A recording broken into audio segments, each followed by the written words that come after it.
Continuing on with the release of the trailer for your Netflix documentary, there's a particular line at the end of the clip that I would like to pick up on. You said, Meghan, when the stakes are this high, doesn't it make more sense to hear our story from us? Oh, that's probably my favourite line in the whole trailer. Now, what about you, Meghan? Yeah, I think that's a really important line, actually. It's sort of like, sums everything up perfectly. It's like a lot of people have commented on us and speculated about us, but we've never really had a proper opportunity to get our story across, from us.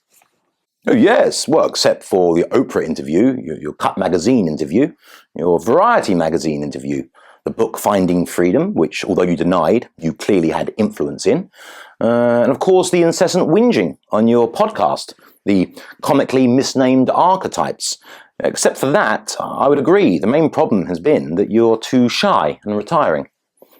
Well, we didn't want to make a fuss, but, it's gone past that now. If we don't start defending ourselves and finding our voice, then we're likely to be forgotten about and slink away into the shadows. Yes, wouldn't that be a shame? Yeah, that would be a tragedy, and one that we're not going to let happen. Well, back to this line from the trailer. When the stakes are this high, wouldn't it make sense to hear our story from us? Oh, it gives me the shivers every time. Well, perhaps I'm being foolish, but what are the stakes exactly?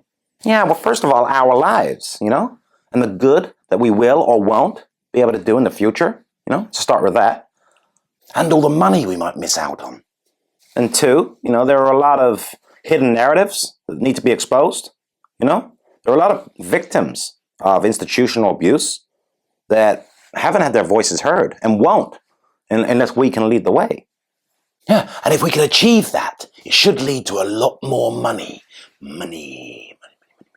Yeah, and to be perfectly honest, the worry about all these falsehoods that haven't been cleared up, it's very stressful. To be perfectly honest, I think Harry's hair is at stake. And then it will make a difference how much money we make money. Because you can't grow this back naturally. Not this colour. Indeed. But why exactly did you say, wouldn't it make more sense to hear our story from us? Well, wouldn't it? Surely.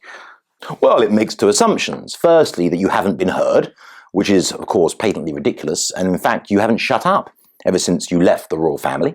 And the second is that your version of events would be more accurate than anybody else's, when actually you've got a long history, particularly you, Meghan, of telling stories that bear little resemblance to reality. When? Well, I've got a list. The Archbishop of Canterbury married you in a private ceremony before the wedding, which of course he denied because it's not true. That South African cast member of The Lion King told you, Meghan, that they were dancing in the streets like they did for the release of Mandela after you married Harry, which the only South African actor in the ensemble denied saying and denied even happening.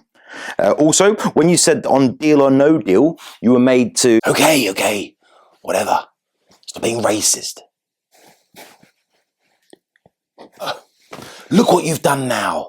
Apologies, but just one more question. Is what's really going on here, what's really at stake, is that this represents your best chance so far to finally bring down the royal family for good? Of course not. They're my family.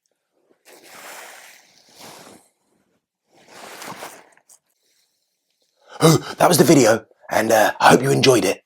And if you didn't, keep your opinions to yourself. Please hit the like button, the subscribe button, the notification bell, and that little arrow makes you share stuff. Thanks.